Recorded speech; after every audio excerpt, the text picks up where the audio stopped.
Oke, coba deh pikirin sebentar.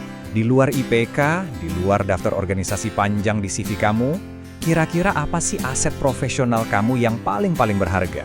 Nah, hari ini kita bakal ngebahas sesuatu yang mungkin jadi penentu kesuksesan karir kamu. Kita sebut ini modal cerita. Kita semua tahu kan, ada modal kayak uang, properti, bahkan ilmu, semuanya bisa dihitung, bisa kelihatan jelas, tapi ada satu modal yang beda. Dia nggak kelihatan, nggak bisa diukur pakai angka, tapi anehnya, dia mempengaruhi segalanya. Modal inilah yang bekerja di belakang layar, bahkan sebelum kamu sempat ngomong. Modal ini yang nentuin apakah orang lain mau ngasih kamu kesempatan, atau apakah mereka percaya sama potensi yang kamu punya. Yap, betul. Modal itu adalah cerita kamu. Cerita tentang siapa kamu, gimana cara kamu mikir, dan yang paling penting, kenapa orang lain harus percaya sama kamu. Dan dalam beberapa menit ke depan, kita bakal bedah bareng-bareng gimana cara ngebangun aset yang tak ternilai ini. Oke, sekarang kita mulai petualangannya ya. Kita mau ngebentuk identitas profesional kamu. Ingat, tujuan kita di sini bukan ngejar angka di transkrip, tapi ngebangun sebuah label diri yang bakal nempel terus sama kamu seumur hidup. Gini deh, banyak mata kuliah itu ujung-ujungnya cuma jadi angka di selembar kertas kan? Tapi yang kita bangun di sini tuh beda. Ini adalah identitas profesional yang hidup. Dia bakal terus ngomong buat kamu, bahkan jauh setelah kamu lulus nanti. Dan ini relevan banget loh di dunia nyata. Dengerin deh kata mentor kita, Boy. Di dunia startup, orang tuh lebih penasaran sama kamu pernah ngerjain apa dan gimana ceritanya, bukan kamu ngambil SKS apa aja. Nah, ayo nambahin dari sudut pandang lain yang menarik. Identitas profesionalmu itu ibaratnya kayak mozaik. Dia tersusun dari potongan-potongan cerita kecil tentang sukses, tentang gagal, dan yang paling penting, pelajaran apa yang kamu ambil dari situ. Oke, kita masuk ke tantangan pertama. Cerita yang hebat itu nggak bisa cuma omong doang. Dia butuh fondasi yang super kokoh, yaitu bukti nyata. Terus gimana caranya biar cerita kita itu kredibel? Kuncinya ada di 3 pilar ini. Dan ingat ya, semuanya harus bisa dilacak. Coba bayangin deh pas kamu ngerjain tugas kelompok. Portofolio kamu itu nunjukin gimana kamu nangkap masalahnya. Terus jejak digital di grup chat itu jadi bukti gimana kamu kerja sama tim. Dan mungkin catatan pribadi kamu itu jadi bukti gimana kamu belajar dari kesalahan pas ada revisi. Nah, itu semua buktinya. Boy benar-benar nekenin poin pentingnya di sini. Bilang saya bisa itu gampang banget. Semua orang bisa.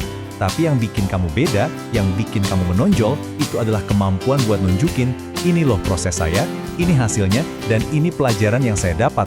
Itulah cerita yang punya nilai. Baik, tantangan selanjutnya. Buktinya udah ada nih, sekarang gimana caranya kita ngerangkai potongan-potongan bukti itu jadi satu cerita yang utuh, yang nyambung. Ini nih, mindset yang perlu kita ubah. Kita sering banget ngerasa harus jadi yang paling wah, paling keren, paling menonjol. Padahal, di dunia yang serba cepat ini, keuntungan terbesar kamu adalah jadi orang yang paling gampang dimengerti dan dipercaya. Itu kayak sinyal yang jelas di tengah lautan informasi. Terus, kuncinya apa aja? Pertama, kasih cerita yang utuh, jangan cuma sepotong-sepotong. Kedua, jelasin prosesnya, jangan cuma pamer hasilnya doang. Dan yang paling jago, gabungin ketiganya. Sentuh emosinya biar orang tertarik, kasih data biar mereka yakin, dan tunjukin nilai bisnisnya biar relevan. Nah, Ayu ini ngerangkumnya pas banget. Di tengah persaingan talenta yang ketat banget, yang dicari itu bukan yang paling heboh atau paling wah, tapi yang ceritanya nyambung dari awal sampai akhir. Kenapa coba? Simple. Karena cerita yang nyambung itu bangun kepercayaan. Oke, fondasinya udah kuat, ceritanya juga udah kita rangkai. Sekarang, waktunya kita lihat di mana harta karun ini bisa kita pakai. Di panggung mana aja sih modal cerita kamu ini bakal benar-benar bersinar? Jawabannya, di mana-mana. Dari momen krusial kayak wawancara kerja, sampai interaksi sehari-hari pas kamu pitching ide, presentasi, atau kolaborasi sama tim. Di setiap situasi ini, cerita kamu itu jadi senjata utama. Dan ini dia kekuatan supernya, fleksibilitas. Modal cerita itu bukan skrip kaku yang kamu hafal mati. Kata Boy, ini tuh aset yang lentur banget. Satu cerita yang sama tentang sebuah proyek, itu bisa diadaptasi buat pitching, bisa buat negosiasi, bahkan bisa buat ngejelasin kegagalan dengan jujur dan konstruktif. Keren kan? Nah, kita udah sampai di bagian terakhir, bagian yang paling mengubah cara pandang. Tujuannya bukan cuma biar kamu jago cerita, tapi untuk ngebentuk kamu jadi sesuatu yang baru, sebuah identitas yang jauh lebih kuat. Inilah identitas baru kamu, seorang kapitalis cerita. Seseorang yang sadar betul kalau cerita itu adalah modal. Modal untuk bangun nilai, untuk mempengaruhi keputusan, dan untuk membuka pintu-pintu kesempatan. Dan identitas ini bisa kamu pakai mulai hari ini juga. Dan selalu ingat pesan penting dari Boy ini.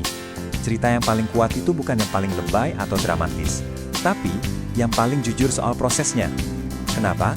Karena kejujuran itu melahirkan sesuatu yang otentik, dan keotentikan itulah yang benar-benar nyambung sama orang lain.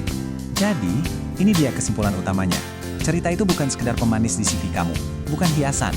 Cerita adalah modal itu sendiri. Aset paling fundamental yang nentuin masa depan profesionalmu, yang bakal terus kamu bawa kemana-mana, jauh setelah IPK dan nama mata kuliah mulai terlupakan. Jadi, pertanyaan terakhir buat kamu, setelah semua ini, apakah modal cerita kamu udah siap buat diinvestasikan di dunia nyata? Yuk, mulai bangun dari sekarang!